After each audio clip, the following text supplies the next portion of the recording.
पहले तो प्रणाम सभी को, स्वागत है आपका आपके अपने परिवार पीजे प्लेनेट में। तो जैसा कि एसएससी जीडी 2024 के लगातार फिजिकल मेडिकल डीबी ये सारी चीज़ें चल रही हैं और आप लोगों को लगातार हम इन चीज़ों के रिगार्डिंग अपडेट देते जा रहे थे और बताते जा रहे थे कि कैसी कैसी चीज़ें किस किस सेंटर पे चल रही हैं। और आज हम बात करने वाले हैं जीसीसीआरपीएफ रामपुर के बारे में। और सबसे ज़्यादा वीडियोज़ जो प्रोवाइड कराई हैं हमने वो इसी सेंटर की आपको प्रोवाइड कराई हैं। और अभी अगर हम बात करें तो हम 7-8 अक्टूबर की जो मेडिकल का रिव्यू है वो उस पे बात करने वाले हैं। इवन 7 तारीख के मेडिकल के कुछ टर्म्स हम पहले भी देख चुके हैं, लेकिन 8 तारीख बिल्कुल नया है हमारे लिए। और 7 तारीख का भी बोर्ड नंबर जो 2 था उसका एनालिसिस रह गया था, तो उस पे भी हम बात करेंगे। और जैसा कि आप लोगों की मांग थी कि जो मेडिकल के रिगार्डिंग सारी चीज़ें बताइए, तो बस वो चीज़ें सामने हैं आपके, इन्हें देखिएगा। और बात करेंगे कुछ एक्स्ट्रा पॉइंट, जो ऐसे पॉइंट हैं जो बाद में कट जाएंगे, तो ऐसे कौन कौन से पॉइंट हैं उन पे भी हम बात करेंगे। तो फालतू के पॉइंट्स बस उन्हीं को नाम दे दिया गया है जो बाद में जाके कट जाने किसी काम के नहीं है, मतलब वो दे दिए गए हैं मतलब अभी। तो वो अगर जेन्युइन है तब भी और नहीं है तब भी वो कट ही जाने हैं।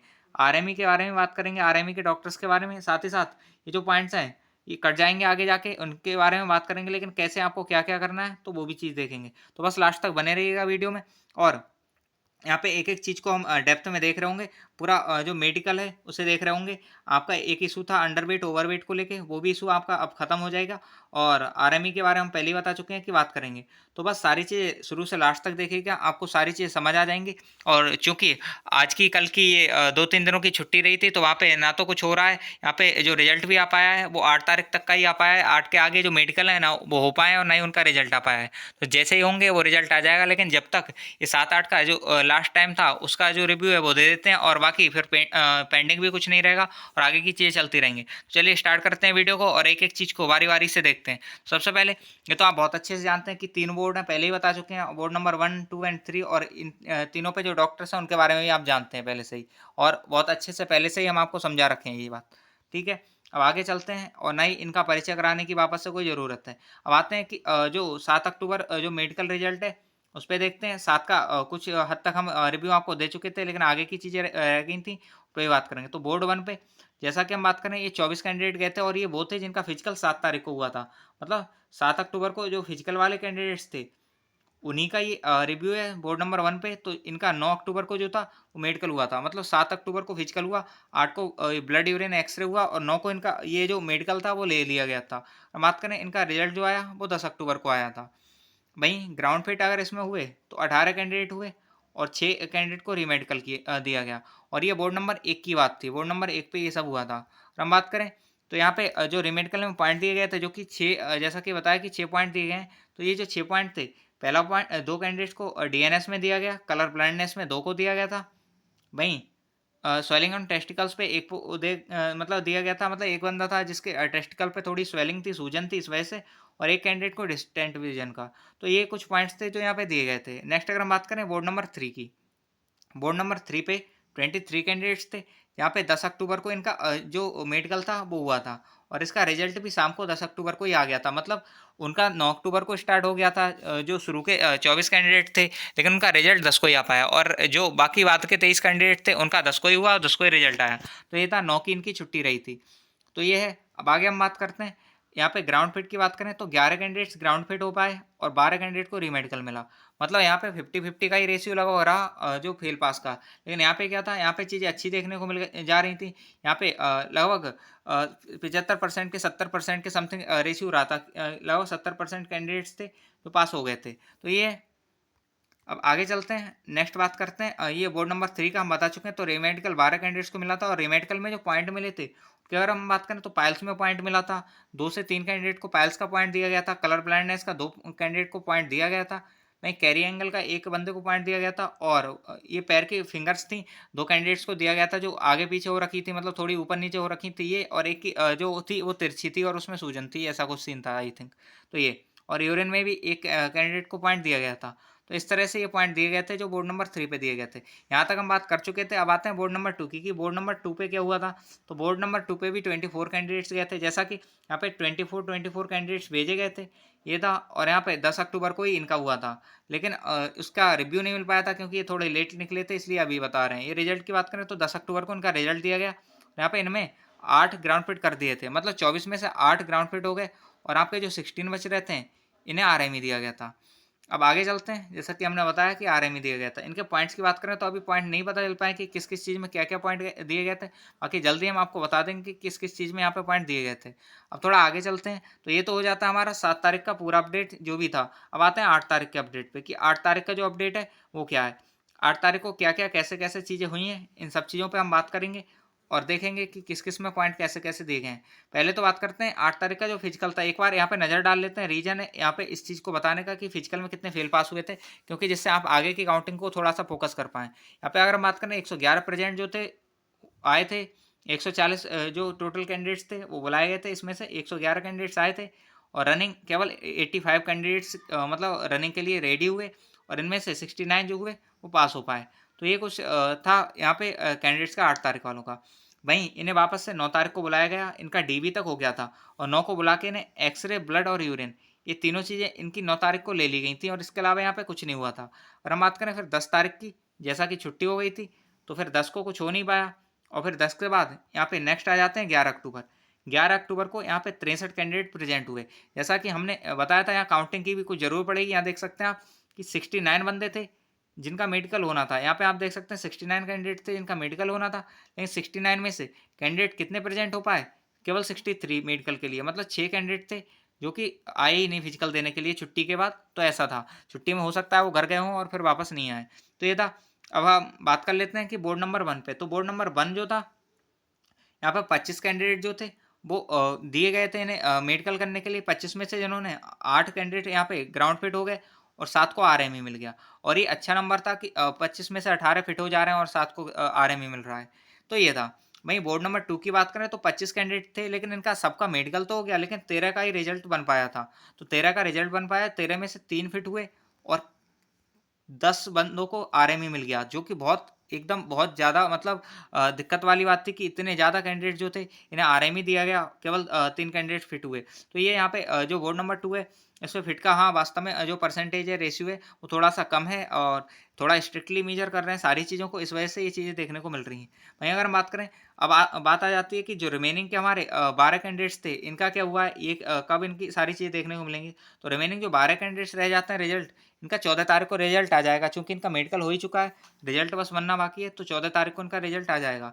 तो ये 14 अक्टूबर को इन्हें बुलाया गया। बाकी अगर हम बात करें बोर्ड नंबर 3 की, तो बोर्ड नंबर 3 पे जो कैंडिडेट्स थे, 13 रिमेनिंग बचे थे, वो कैंडिडेट्स यहाँ पे भेजे गए थे, लेकिन इन डॉक्टर सर को कुछ काम था, इस वजह से इनका मेडिकल नहीं हो पाया और यही था बस जो 8 तारीख का रिव्यू था कि यहाँ पे ये चीज़ें देखने को मिली। तो 8 तारीख में आप देख सकते हैं कि यहाँ पे टोटल जो थे 63 थे और 63 में से अभी जो ग्राउंड फिट की अगर हम बात करें तो 18 यहाँ पे हो पाए हैं और 3 यहाँ पे हो पाए हैं। बाकी रिजल्ट रिमेनिंग है, पेंडिंग है और बाकी सारी चीज़ें वो अलग बात है, लेकिन अभी इतने का ही हो पाया है। तो ये सारी चीज़ें, बाकी आगे बात करते हैं। अब शायद आप में से कई सारे लोगों को पॉइंट मिले होंगे या हो सकता है आगे मिलें। ऐसा पॉसिबल तो नहीं है कि मतलब कोई भी बंदा ऐसा हो कि 100% पास हो जाए, किसी को पॉइंट नहीं मिले, ऐसा तो हो ही नहीं सकता। पॉइंट तो मिलेंगे। अब यहाँ पे हम बात करते हैं कि अगर आपको वो पॉइंट मिलते हैं तो फिर कैसे उनसे आप जूझ सकते हैं, उनसे बच सकते हैं। और साथ ही साथ अगर थोड़ा-सा भी आप परेशान हो जाते हैं इन पॉइंट्स की वजह से, तो आगे की चीज़ें भी आपकी ख़राब हो जाती हैं और आरएमई में भी आप सही से परफ़ॉर्म नहीं कर पाते हैं। तो वो सारी चीज़ें अगर आपको पहले से पता रहेंगी कि अगर ये पॉइंट मिलते हैं तो शायद हमारे कट सकते हैं या नहीं, तो फिर आप चीज़ों को अच्छे से कर पाएँगे। तो बस यही बात करते हैं। तो यहाँ पे हम देखने वाले हैं कुछ पॉइंट्स ऐसे हैं जो कट जाएँगे, आपको उनमें टेंशन लेने की ज़रूरत नहीं है। बहुत रेयर केस ही होगा कि वो नहीं कट पाएँ, वरना कट जाएँगे। जैसे कि अगर हम बात करें ब्लड का पॉइंट, तो ब्लड का पॉइंट होता है, इसमें केवल हमारी हीमोग्लोबिन लेवल चेक किया जाता है। इस वजह से ये पॉइंट भी लगभग कट जाता है, क्योंकि अगर किसी को आरएमई मिलता है तो उसके बाद डॉक्टर से जाके एक बार मिल ले, आरएमई के डॉक्टर से नहीं, बाहर किसी डॉक्टर से, और उससे ये बात कर ले कि कैसे मतलब हीमोग्लोबिन को जल्दी बढ़ा सकते हैं। तो दवाइयाँ आती हैं जिससे आप हीमोग्लोबिन लेवल अपना सही कर सकते हो। तो ये है। आपको 2 से 3 दिन का लगभग टाइम मिल जा रहा है यहाँ पे, क्योंकि रीमेडिकल जो है वो काफ़ी लेट हो रहा है, रिजल्ट लेट आ रहा है, ये सारी चीज़ें हो रही हैं। तो थोड़ा-सा टाइम 1-2 दिन का मिल जा रहा है, इसमें आप चीज़ें सही कर सकते हो।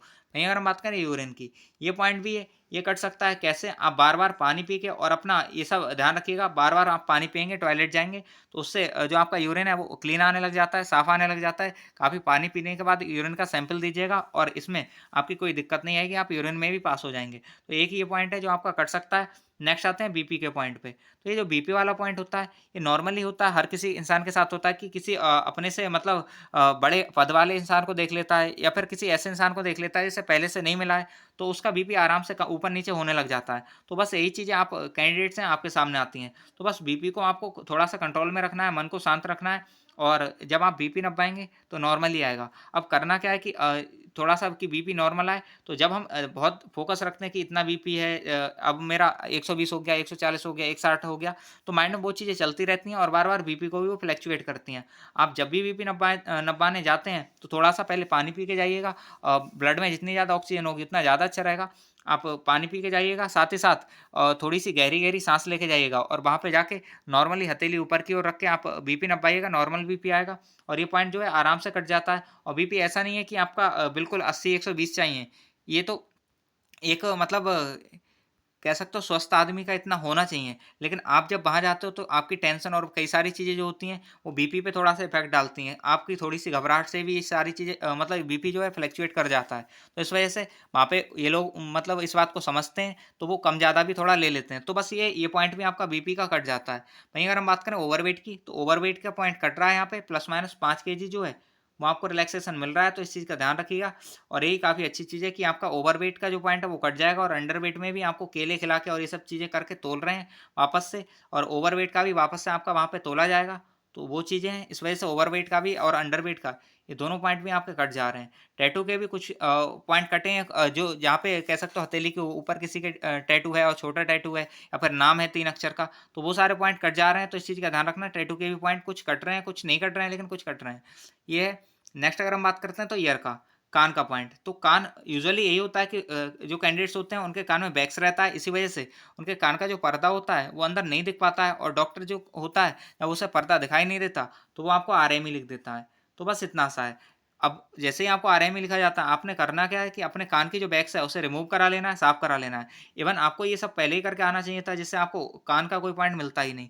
तो बस ये आप कान का अगर वैक्स रिमूव करा लेंगे तो आपका ये जो पॉइंट है वो आराम से कट जाएगा। कान में पर्दा लगा सब कैंडिडेट्स को होता है 1-2 को छोड़ के, तो बस उसकी बात हम कहते नहीं। लेकिन हाँ, अगर आपके कान में पर्दा है, बस वैक्स की वजह से आपको प्रॉब्लम आ रही होगी, तो बस आप इसे रिमूव करा लीजिएगा और आराम से आपको मेडिकली फिट होने में मतलब हेल्प मिल जाएगी, मेडिकली आप फिट हो जाएँगे। फिर आते हैं टीथ पे, तो टीथ के भी पॉइंट होते हैं। डॉक्टर को जब दिखता है कि प्रॉपर समझ नहीं आता या फिर कह सकते हो कि कई सारी कैप लगी हुई एक साथ दिखती हैं, तो फिर वो टीथ में भी पॉइंट डाल देता है। लेकिन जैसा कि आप जानते हैं कि 22 में से अगर आपके पास 14 पॉइंट हैं, तो आप मेडिकली फिट हो जाओगे। तो इस वजह से और 14 पॉइंट जो होते हैं वो हर कैंडिडेट्स के पास हो जाते हैं पोस्टीरियर और इंटीरियर दोनों में मिला के। तो इस वजह से टीथ के भी पॉइंट कट जाते हैं और यहाँ पे कटे भी हैं टीथ के पॉइंट, तो इस चीज़ का आप ध्यान रखिएगा, आपके दाँत के पॉइंट भी लगभग कट जाएँगे। अब आते हैं किसी का स्कार मार्क होता है, किसी चीज़ का मार्क हो जाता है या ऑपरेशन मार्क होता है या बर्थ मार्क है कोई, तो इसका कभी-कभी पॉइंट दे देते हैं डॉक्टर। जैसे स्कार मार्क का और ऑपरेशन मार्क का, इनके पॉइंट तो दे देते हैं क्योंकि वो वहाँ पे चेक करते हैं कि ऑपरेशन कितने साल पुराना है और वो आपको डॉक्यूमेंट दिखाने होते हैं। और डॉक्यूमेंट नहीं है तो वो अपने हिसाब से चीज़ें करते हैं, आपके टेस्ट वेस्ट कराते हैं, ये सब चीज़ें। तो बस ये है। तो ये जो काम देखने का होता है, आपके डॉक्यूमेंट ये सारी चीज़ें देखने का काम या आरएमई के डॉक्टर का होता है। इस वजह से जो डीएमई का डॉक्टर होता है वो इन सब पे पॉइंट लिख देता है, लेकिन ये पॉइंट बाद में आके कट जाते हैं। अब आता है नौकनी पे, तो नौकनी डिपेंड करता है, वैसे तो नौकनी जिसकी भी है उसे प्रॉब्लम हो सकती है, लेकिन नौकनी थोड़ा बहुत डिपेंड आपके पोस्चर पे भी करता है। अगर आप पोस्चर सही रखते हैं, ठीक तरह से खड़े होते हैं, तो इससे भी थोड़ा-सा आप बच सकते हैं।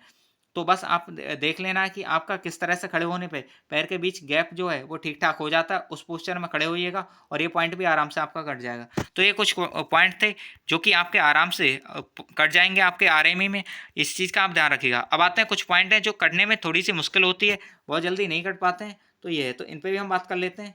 ये कुछ पॉइंट्स हैं ऐसे जिन्हें कटने में थोड़ी-सी दिक्कत होती है और कभी-कभी ऐसा होता है कि ये कट भी नहीं पाते हैं, तो इस चीज़ का आप ध्यान रखिएगा।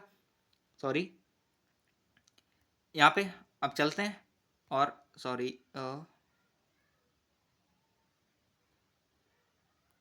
हाँ,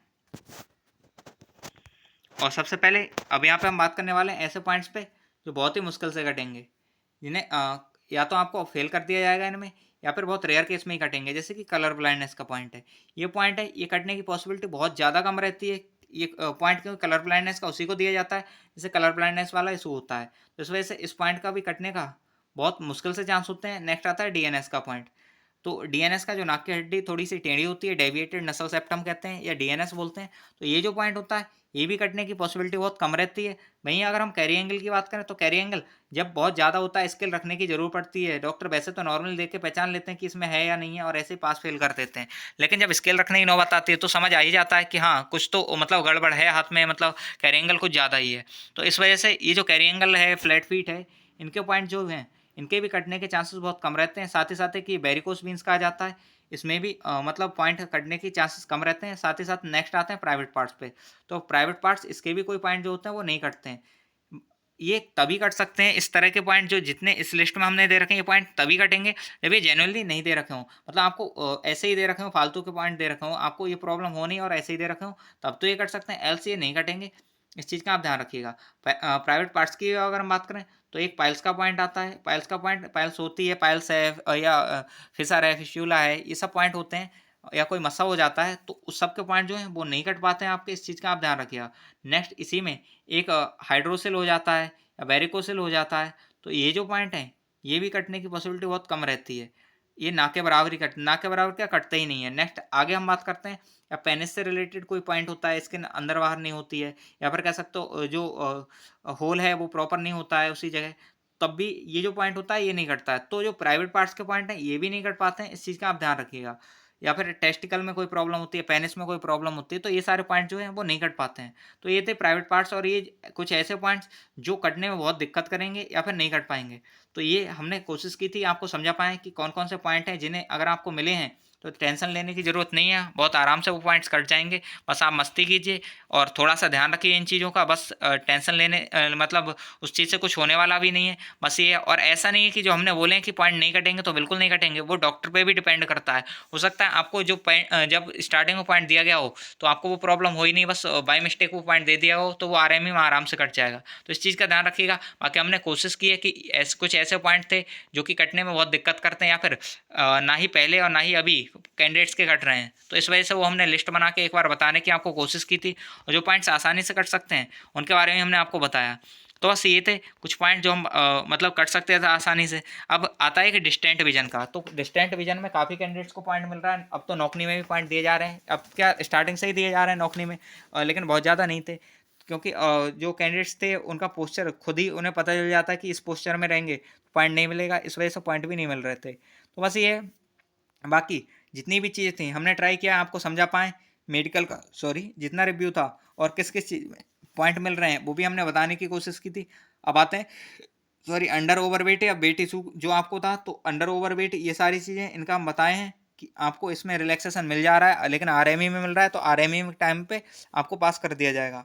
तो ये सारी चीज़ें, बाकी जितना भी रिव्यू हो सकता था वहाँ आपको दे चुके हैं।